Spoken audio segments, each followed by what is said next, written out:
Deus não quer que a igreja tenha deficiências na sua fé, né? A nossa fé, ela tem... É um processo, né? Primeiro acontece o que eu costumo dizer que é um estalo inicial, né? Aquela revelação impactante no início, né? Quando o seu entendimento é aberto para a graça.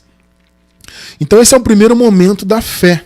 Só que essa fé, ela tem que ser desenvolvida. Ela tem que ser amadurecida.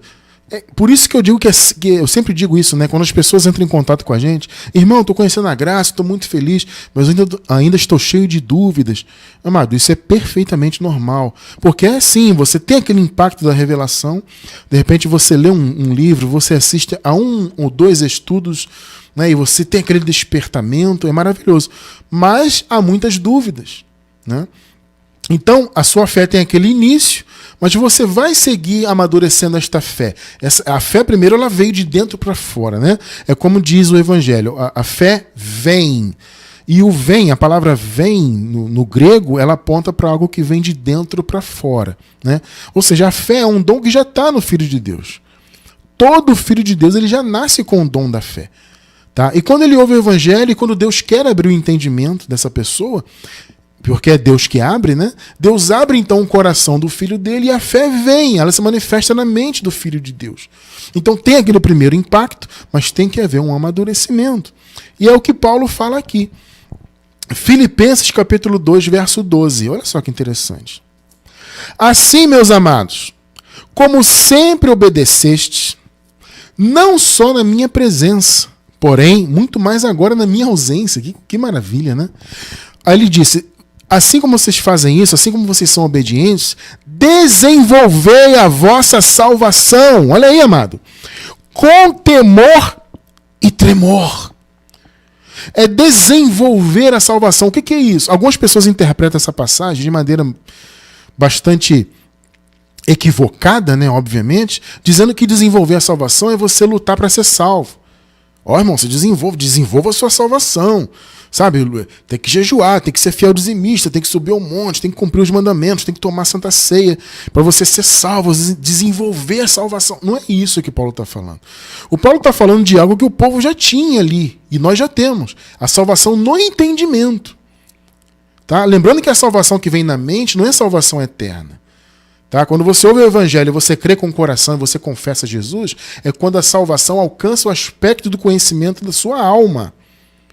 Então, Paulo não está falando de salvação eterna. Ele está falando de algo que eles receberam como igreja, a salvação da mente, e que eles tinham que desenvolver a salvação da mente. Isso é sinônimo de desenvolver a fé, a mesma coisa. Porque a salvação da mente vem por meio da fé.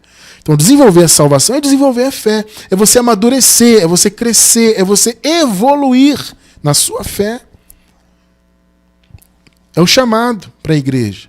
Agora, veja, amado, o interessante disso aqui, desse versículo que nós acabamos de ler, que o desenvolvimento da nossa salvação na mente, né, ela tem muito de um esforço nosso. Você percebe no versículo que Paulo fala, olha, assim como vocês são obedientes, desenvolvam a salvação de vocês. Então, veja bem, alcançar a salvação da mente, obviamente, não depende de nós. Isso vem pela graça. Deus é que abre o nosso entendimento, nós sabemos disso. Então eu entendo dessa maneira, eu entendo que a fé, num primeiro estalo, quando o coração se abre, é Deus que agiu ali, obviamente. Mas o desenvolvimento dessa fé, pelo menos em parte, depende de nós. Eu sei que parece contraditório, né? Falar que algo dependa de nós, mas eu estou falando em termos de querer, de buscar conhecer.